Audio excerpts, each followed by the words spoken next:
2023లో ఎంతగానో ఆకట్టుకున్న చిత్రం బేబీ. అందులో కథానాయికగా నటించిన వైష్ణవి చైతన్య గారి గురించి ఈ వీడియోలో తెలుసుకుందాం.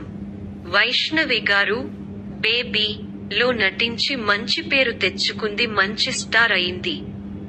హైదరాబాద్ పాత బస్తీలో పుట్టి పెరిగిన వైష్ణవి 10వ తరగతి వరకు చదువుకుంది. తర్వాత డబ్ స్మాష్, టిక్ టాక్ వీడియోలు చేయడం మొదలుపెట్టింది.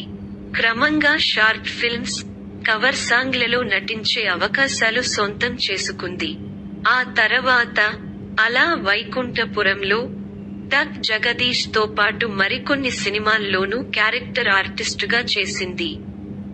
దర్శకుడు సాయి రాజేష్ రాసుకున్న బేబీ కథకు వైష్ణవి గారు అయితే బాగుంటుందని ఆమెని ఈ సినిమాలో తీసుకున్నారు.